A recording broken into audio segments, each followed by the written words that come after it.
Karir saya di dunia musik itu pertama yang seriusnya sih dimulai tahun 99 ya. Sebelumnya sih saya sempat ngeband ya, biasalah anak SMP, SMA ya. Ngeband sama anak kompleks, sama anak kelas gitu. Tapi cuman ngalor ngidul aja gitu. Tapi pas tahun 99 tuh saya ketemu sama teman-teman dari Rocket Rockers. Waktu itu namanya masih bukan Rocket Rockers ya. Tapi pas saya masuk, saya minta ganti nama. Karena dulu nama bandnya keberatan, nama bandnya Immorality President dulu. Karena dulu presiden yang lama lengser. Jadi namanya mungkin berbau politis gitu, tapi karena dulu saya otaknya belum nyampe buat ngomongin politik di lirik, jadi saya ganti udahlah cari band yang nuansanya lebih fun gitu, yang lebih anak muda gitu ya gitu. Saya ganti namanya Rocket Rockers gitu. Sesimpel itu sih sebenarnya gitu. Dan akhirnya jalan-jalan taunya dapat label, dapat rekaman, terus dapat bikin video klip segala macam juga, dan akhirnya bisa masuk MTV segala macam gitu, dan ya dapat komunitas juga gitu, dan sempat masuk major label juga kayak gitu. Singkat ceritanya seperti itu gitu, dan akhirnya bisa rilis album sendiri juga pernah kayak gitu. Jadi udah ngalamin berbagai fase gitu, dari yang dari label indie, major, bikin label sendiri, tour Indonesia, tour Asia, tour Eropa gitu. Dan itu semua nggak ada di rencana, itu semua hanya bergulir gitu aja gitu kan. Karena dulu pertama ngeband juga hanya having fun, anak muda dulu kan nggak punya sosial media zaman gue tahun 99 ya, nggak bisa eksis itu. Salah satu caranya untuk bisa eksis itu ya bikin band. Kalau di Bandung kan banyaknya musisi ya kayak gitu, sebagai anak muda ya ekspresinya bikin band gitu. Dan akhirnya alhamdulillah jadi karir waktu itu ya, dan akhirnya Rocket Rockers ini jadi salah satu band popang lah di Indonesia yang sempat ada namanya lah gitu, walaupun pada akhirnya ya saya mengundurkan diri gitu.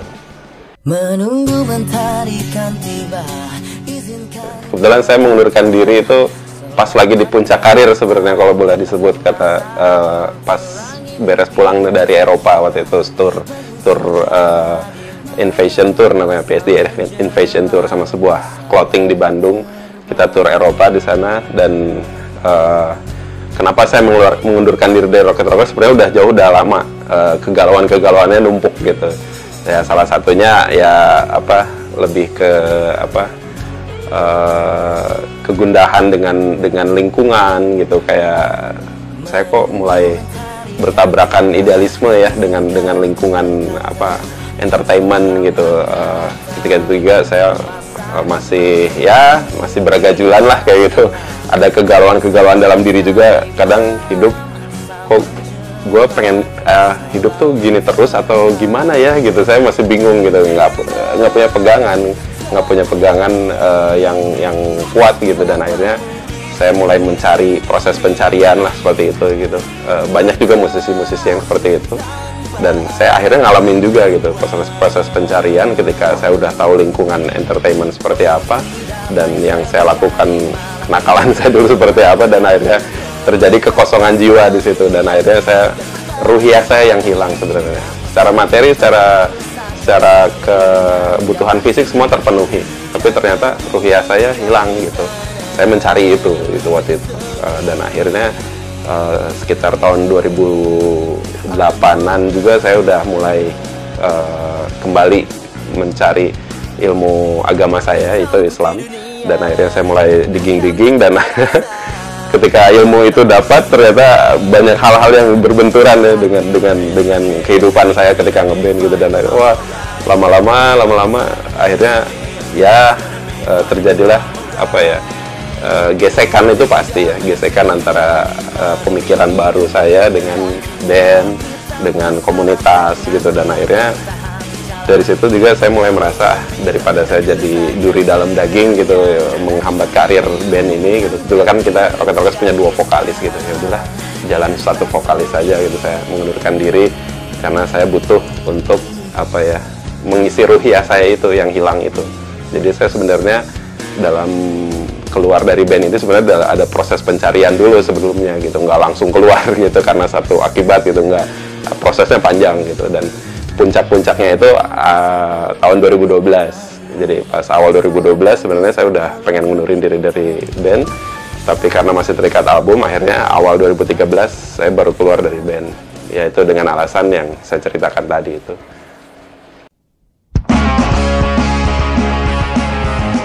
Kalau boleh jujur sih, minggu-minggu awal itu setelah saya keluar dari band kan biasanya kan kehidupan saya sehari-hari ya latihan, bikin lagu, terus tour, segala macam gitu, briefing sama band, bikin apa lagi nih.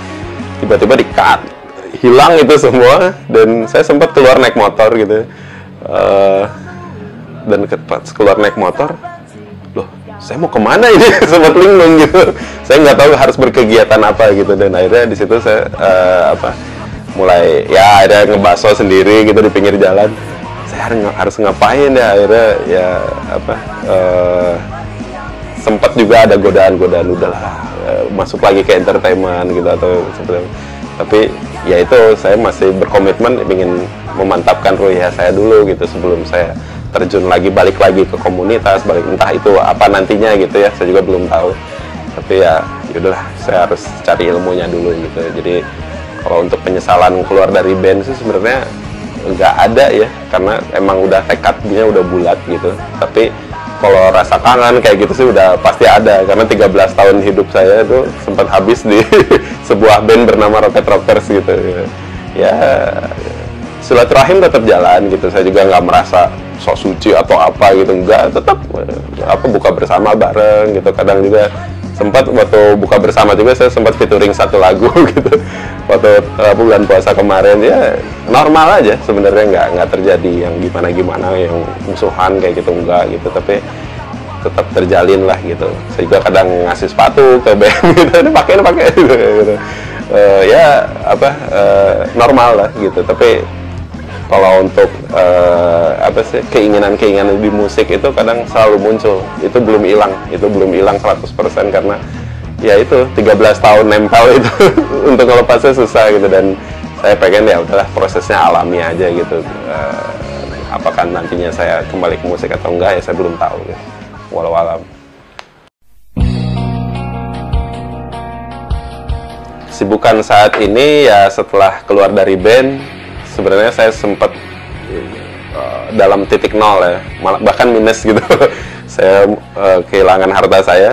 Ya dulu saya punya usaha clothing, terus hilang karena ya bangkrut gitu, maksudnya karena setelah jalan produksi sukses, produksi yang kedua vendor kabur, duit dibawa kabur. Saya juga udah keluar dari band, nggak ada penghasilan lagi. Akhirnya ya ini clothing ini jatuh drop gitu, dan saya waktu juga jatuh sakit dan sempat dalam posisi minus gitu, keuangan 0 sampai 0 gitu. Udah 13 tahun udah ngebangun buat bikin bisnis ya tambahan lah buat sampingan ngeband, itu dinolin tuh ya sama Allah, dinolin. Mungkin ya ini yang harus saya bayar ya, dari mungkin kenakalan saya dulu kali yang saya mikirnya langsung gitu aja, langsung bercermin aja, oh ini yang harus saya bayar ya udah saya ikhlasin. Dan akhirnya saya akhirnya memulai lagi sesuatu yang baru dengan ketemu orang-orang baru juga gitu. Dan akhirnya saya dapat pinjaman, waktu itu dapat pinjaman suntikan dana juga, dan ada sebagian dari orang tua, sebagian dari badan syariah kayak gitu sih. Ya nggak seberapa kecil, tapi step by step saya mulai lagi bisnis, yaitu bisnis sepatu FYC. Karena saya lihat kalau clothing itu saingannya luar biasa ya, sebut clothing Indonesia banyak banget gitu. Tapi kalau saya ngasih pertanyaan, sebut sepatu produk brand Indonesia, orang-orang agak-agak gagu ininya ya kan, ngejawabnya kan. Ini saya ambil kesempatan di sepatu, dan alhasil ya lumayan lah. Sekarang saya lebih bisa explore di sepatu, bisa step by step, bisa flow-nya enak gitu. Si bisnis sepatu ini walaupun awalnya berat karena harus bikin material yang basic-basicnya itu kan, itu butuh modal besar gitu. Dan akhirnya saya ngambil teman-teman yang bisa di bidangnya juga. Akhirnya FYC ini ya saya sekarang sibuk di FYC, dan akhirnya bikin FYC ini saya ambil 3 owner, yaitu saya, teman saya Rahmat, dan ada satu lagi Zemi. Ya, yang satu saya lebih ke konsep, Rahmat lebih ke produksi dan desain, Zemi lebih ke manajerialnya gitu. Semua tentang ya nge-manage perusahaan gitu. Kalau saya kan tidak punya kemampuan itu, karena saya orangnya backgroundnya seni, ya saya lebih ke konsep gitu. Ya akhirnya FYC jalan sebagai kegiatan utama saya sekarang gitu.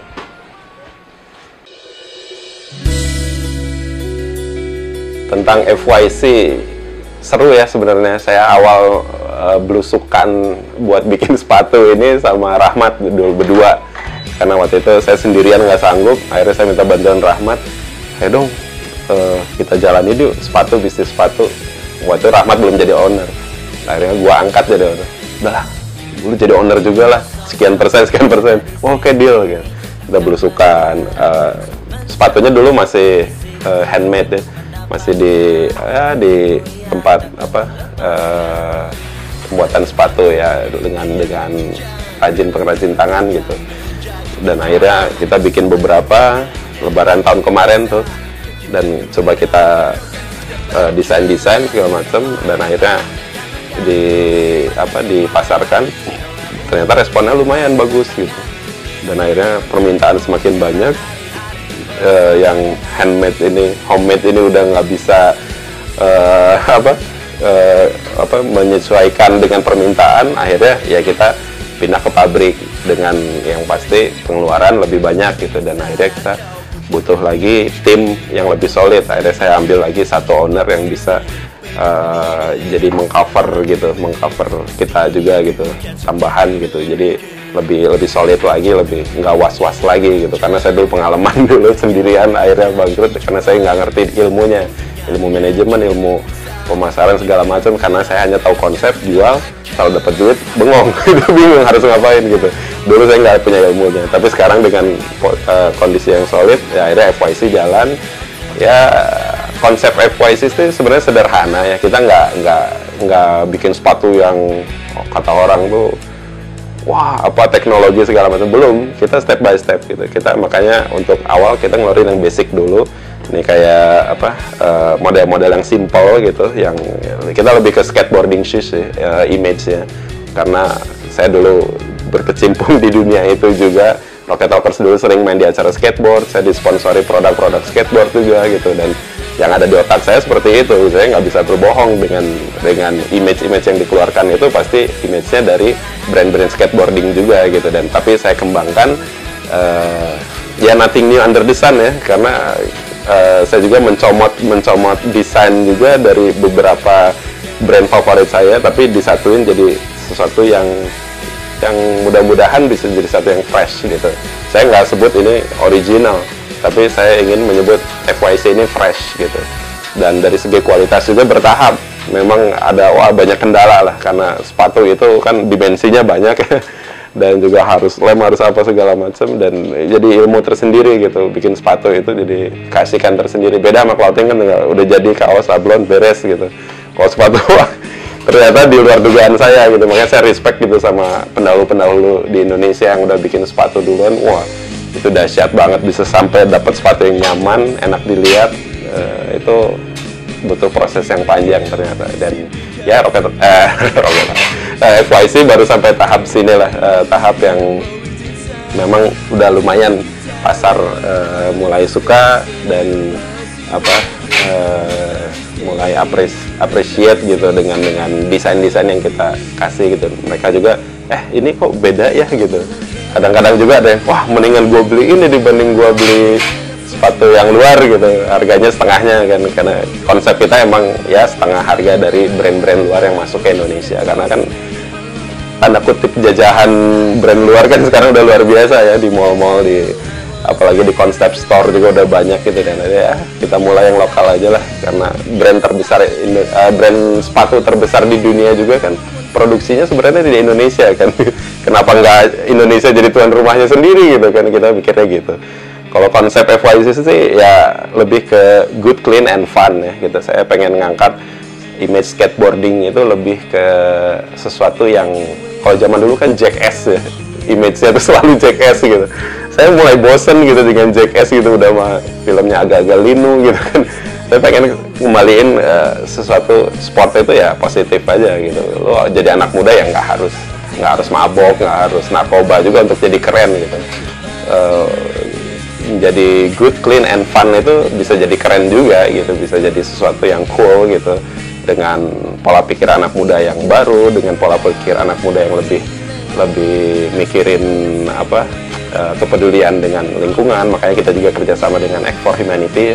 Untuk setiap penjualan sepatu kita donasi Rp1.000, formalitas itu 1.000 ya, kadang ada yang ngasih lebih juga gitu, gue kasih lebih gini-gini, itu alhamdulillah lah gitu, untuk kemanusiaan gitu. Karena Act for Humanity ini salah satu badan yang saya lihat dia fair gitu, dia membantu siapa aja gitu. Ketika Jepang tsunami, mereka yang orang Indonesia pertama yang ada di sana mereka. Ketika Gaza diserang gitu, mereka juga bantu ke sana gitu. Semua dibantu gitu, dan saya tertarik dengan Act for Humanity dan akhirnya kerjasama dengan FYC. Dua-duanya senang, akhirnya kita kontrak kerjasama gitu. Dan ya untuk image mungkin seperti itu ya. Tapi kalau untuk fisik sepatu sih, ciri khasnya emang di tapaknya. Di tapaknya ini kita logonya pisang. Kenapa pisang? Karena image-nya juga ya FYC pengen fun itu tadi, good, clean, and fun. Kan pisang kan sesuatu yang sehat, sesuatu yang terlihat fun gitu, kuning gitu, yellow gitu. Saya pengen absurd aja gitu. Ketika Steve Jobs bikin laptop, bikin komputer gitu, logonya Apple, kenapa gua bikin sepatu logonya nggak boleh pisang gitu. Sesimpel itu sih lucu-lucuannya lah ya. FYC juga kan singkatan dari Forever Young Crew gitu ya.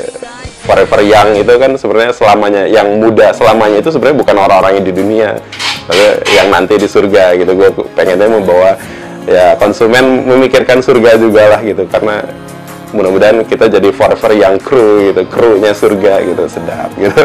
Dan pisang ini salah satu buah yang dimention ada di surga juga gitu. Jadi ya lebih mikirin kehidupan setelah kematian juga nantinya gitu. Jadi kalau dalam-dalamannya itu sih sepertinya.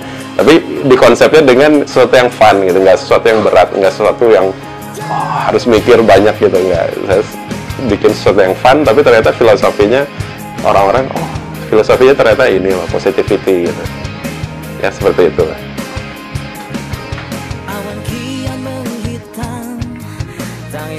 Kendala yang dihadapi itu sebenarnya di wilayah produksi.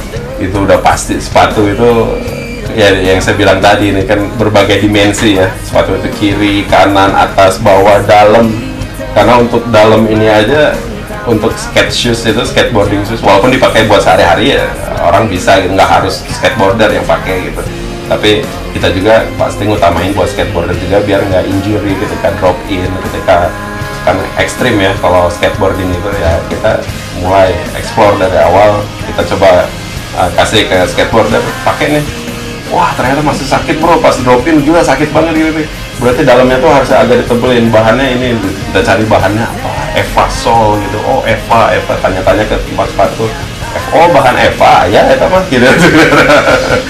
Jadi cepopong ya. Pas udah itu ya kita coba-coba kasih lagi ke skateboarder, udah pakai Eva Sol, pakai, wah enak nih udah. Nah di situ mulai terjadi proses ya revisi. Ya alhamdulillah sih konsumen juga ngerti gitu ya, kita brand baru ini masih banyak kekurangan yang harus direvisi, tapi mereka support. Ya alhamdulillahnya mereka protes kadang, misalnya ini kenapa gini, lemnya gini. Oh ya tukar aja bro, nggak apa-apa, ini ada yang ini misalnya. Nah itu kita jadi bisa jadi apa ya, salah satu kendala memang gitu ya, tapi bisa jadi apa juga masukan ya, yang positif buat produk kita produksian berikutnya gitu ya, itulah. Tapi so far sih di Indonesia, karena ya saya sebut tadi ya, brand sepatu terbesar di dunia aja produksinya di Indonesia, berarti kan harusnya kita bisa bikin yang terbaik di Indonesia. Nah kita tetap cari link ini bahan-bahannya apa aja, dan orang-orang yang paling expert di itunya siapa aja ya, kita kejar terus gitu orang-orang. Ya alhamdulillah sih sekarang udah sampai level yang produksian cukup aman, walaupun ya pengen lebih explore lagi, tapi karena kita masih main di desain-desain yang basic, ya kita nanti untuk desain ke depannya mungkin bisa lebih ekspor. Saya udah ada numpuk beberapa ide juga kayak gitu untuk bikin ya gebrakan baru lah di dunia sepatu gitu.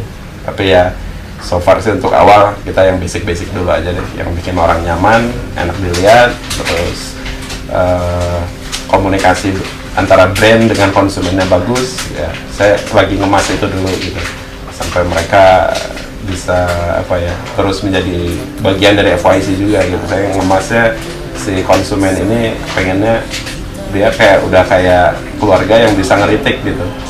Oh, makanya kita suka pancing nih, ayo dong kritik brand kita gitu. Kalau orang lain kan kadang takut gitu. Kalau kita mancing gitu, kritik, oh ada ini, oke kita perbaiki gitu. Karena kita sadar gitu, kita masih harus berproses untuk membuat brand yang good gitu.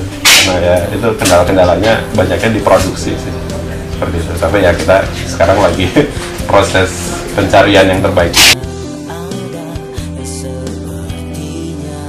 Kalau target ke depan sih FYC pengennya sih udah bisa nembus majalah-majalah skateboarding di Indonesia udah pasti ya, tapi di luar negeri, karena saya juga punya konsep cara mengenalkan brand ke luar negeri itu salah satunya dengan ngiklan di medianya gitu. Karena media ini sangat berpengaruh besar ya. Majalah skateboard ini kan pelanggannya itu militan ya. Mereka nggak kayak pelanggan koran biasa gitu, mereka langganan emang karena mereka into skateboarding gitu. Makanya kita harus masuk ke majalah-majalah ya skateboarding luar lah. Ya kita coba invasi majalah-majalah Amerika gitu, kayak Eropa kayak gitu. Mudah-mudahan mulai dilirik nih sepatu made in Indonesia ini ternyata bisa jadi alternatif baru gitu buat isi sepatu skateboardingnya gitu. Dan harapan kedepannya sih ya nggak muluk-muluk lah, pasti mau pengen sukses semua juga gitu, tapi kan semua berproses gitu ya. Pengennya sih FYC bisa jadi tuan rumah di negeri sendiri, terus bisa jadi trigger juga buat teman-teman yang lain untuk ya bikinlah sepatu made in Indonesia gitu dengan karya-karya terbaiknya gitu. Karena Indonesia ini luar biasa kan dari segi desain, SDM-nya luar biasa sekali gitu. Karena ya bisa dibilang lah Indonesia ini perkembangan kreativitasnya cepat, karena yaitu bajakannya luar biasa ya. Generasi muda saat ini yang pasti sedikit berbeda ya dengan generasi muda pada saat saya agak muda. Sekarang agak muda ya, pada saat saya muda gitu. Generasi muda sekarang itu cepat deh pengaruh informasi dan teknologinya, karena media Twitter, sosial media ya kayak gitu, atau Instagram segala macam. Itu deras banget gitu. Dan anak SD, SMP aja udah bisa bikin karya-karya artwork seperti apa saya lihat di internet. Luar biasa gitu, yang bikin animasi segala macam gitu. Anak muda sekarang itu cenderung kalau saya lihat kehidupannya lebih praktis sih, lebih praktis, tapi kadang ya kalau boleh ngasih masukan, mentalitasnya boleh ditiru lah orang-orang lama gitu. Bahkan orang lamanya bukan zaman saya, zaman Babeh gitu. Itu mentalnya kan juara ya gitu. Untuk pengen punya istri aja harus ngotok rumah orang. Kalau sekarang kan tinggal ngepoin Facebook beres gitu kan. Udah ada katalognya jodoh gitu kan. Kalau zaman dulu harus ketemu orang tua aja. Anak muda tuh harus kayak gitu tuh. Udah kepo-kepoan Facebook ya boleh lah, tapi kalau bisa sih, kalau suka ya langsung lah ketemu ya. jadi ke perjodohan gitu ya. Lebih ke ini sih, anak muda sekarang sih saya lihat mereka dikasih fasilitas lebih di zamannya sekarang, tapi mereka juga dituntut untuk digging lagi masa lalu keluarganya, bapaknya, kakaknya gitu. Mentalitasnya seperti apa. Nah itu banyak yang harus diambil dari masa lalu juga, referensi-referensi, tidak hanya merujuk pada yang sudah ada sekarang gitu. Karena bahaya juga kalau anak muda terus mainin iPad, apalagi anak kecil zaman sekarang udah pada bisa umur 3 tahun udah mainin iPad gitu kan. itu sensor motoriknya nggak kayak orang zaman dulu kan, kita main tanah, jebur solokan, masuk sawah gitu kan, lebih strong gitu. Kalau sekarang ya banyak yang gampang sakit segala macam. Terus dari segi pemikiran juga banyak yang sudah terlanjur jadi terlalu liberal gitu, dan akhirnya terjadilah generasi yang sebagian ya, nggak, walaupun nggak semua, yang akhirnya terjerumus pada hal-hal yang negatif gitu.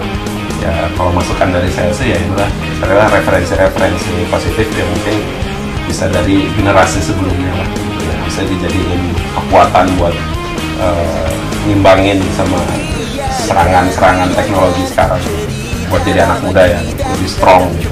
Banyaknya lembek sih kalau menurut saya sekarang.